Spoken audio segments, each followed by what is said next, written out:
Every night, Midas would sneak into his secret room, not a bedroom, but a gold room. He'd hug his gold cups, kiss his gold statues, and whisper to them, "If only I were the richest man on earth." He was a man drowning in wealth, yet starving for more. He had a beautiful daughter named Marigold, whose laughter was more precious than any gem. He had a garden with the world's most stunning flowers, but Midas couldn't see their beauty. He'd look at a rose and think, "How much money would this exotic flower bring me?" Welcome, treasure hunters of the world, to a story that proves the most valuable things in life aren't found in a chest, but right in front of you.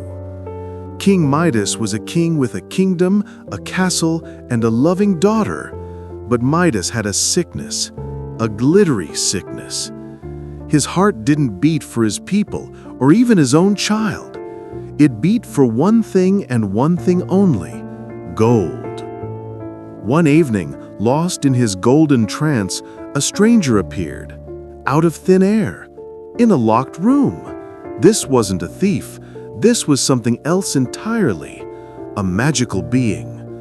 The stranger looked at the miserable, wealthy king and asked the simple question, "What do you need to be a satisfied person?" Midas froze. The air crackled with possibility.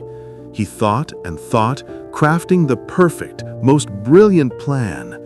He stared the stranger right in the eyes and whispered his ultimate desire, a wish that would change his life forever.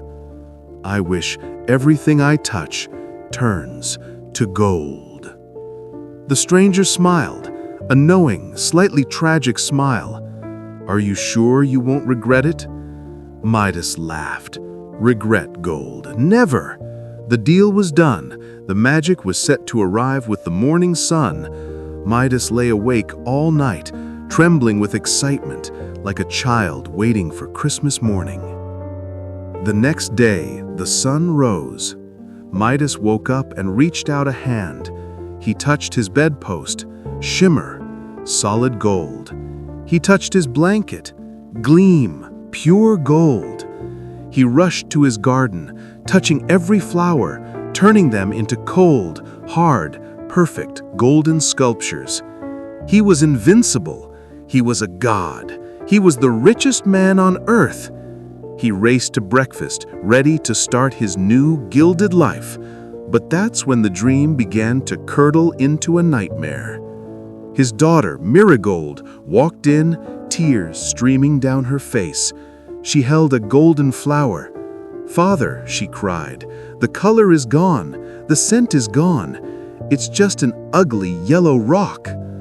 Midas tried to soothe her, but his stomach grumbled. He reached for a fresh, warm piece of bread. The moment his finger brushed the crust, it hardened into a golden brick. He picked up a perfectly boiled egg. It became a solid, inedible golden sphere in his palm. He tried to drink his coffee, but before the cup reached his lips, the dark liquid froze into a solid gold lump. Panic set in. He was a king who couldn't eat, a king starving in a palace of gold. But the real horror hadn't even begun.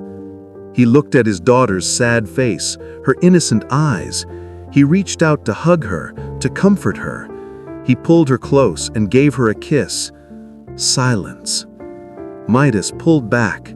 His beautiful, laughing, warm Marigold was gone. In her place stood a lifeless, cold, golden statue. He had done it. He had turned his most valuable possession, his own child, into an object. He had wished for wealth, and now he had everything he wanted, but nothing he needed. He was a monster made of greed, and his perfect wish had just become his eternal curse. How does a king fix an unbreakable curse? Can Midas save his daughter, or is she lost forever in a golden prison of his own making? Stay tuned to Brightside Story to find out the shocking conclusion of the King's Golden Touch. Tears, real tears for the first time in a long time, streamed down Midas's face. He would give up every single coin, every golden statue, his entire kingdom, just to hear his daughter's voice again. Suddenly, the mysterious stranger reappeared at the doorway. Midas didn't look up, only shook his head in absolute despair. "And Midas," the stranger's voice echoed gently, "do you enjoy the golden touch?" Midas choked back a sob. "I am miserable. Gold is nothing. I've lost everything that truly matters. I now know that a simple piece of bread is worth more than all the gold in the world." The stranger nodded, his expression softening. "You are wiser than you were yesterday, King. Your heart hasn't turned to gold. You finally understand that the most common things freely available to everyone, are the real treasures we seek. If you want to undo this greedy mess, here is how. Go immediately to the river that flows past your palace.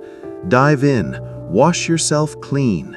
Then fill a vase with the river water and sprinkle it on everything you want to change back. Do this with a sincere and honest heart, and all the damage caused by your greed will be repaired." Midas didn't wait another second. He grabbed a vase and sprinted out of the palace down to the riverbank. He plunged into the cool, flowing water. A feeling of lightness washed over him, physically and emotionally. He felt happier already. He filled the vase to the brim and rushed back to the castle. He ran straight to the golden statue of his little Marigold.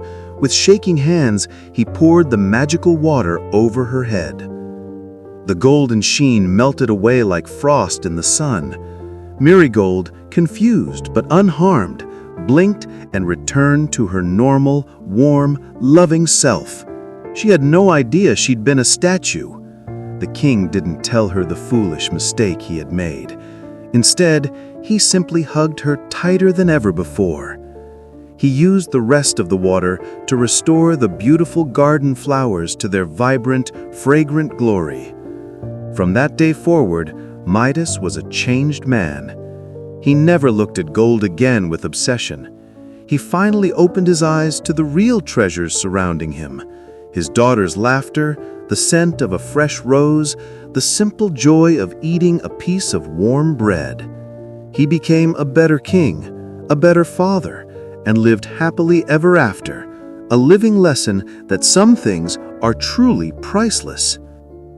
The moral of King Midas's tale is a timeless one. Greed turns the things we love into lifeless objects. We spend so much time chasing money, status, and possessions that we often turn the most important things in our lives, family, friendship, love, nature, into cold, golden statues we can't truly enjoy. The true treasures are often the simple, everyday things right in front of you. Don't be a modern-day Midas. Appreciate the water and the bread in your life before you accidentally turn them into gold. If this story resonated with you, give this video a big thumbs up. Subscribe to Brightside Story for more powerful tales and lessons. Share this video with someone who might need a reminder of what truly matters. We'll see you in the next story.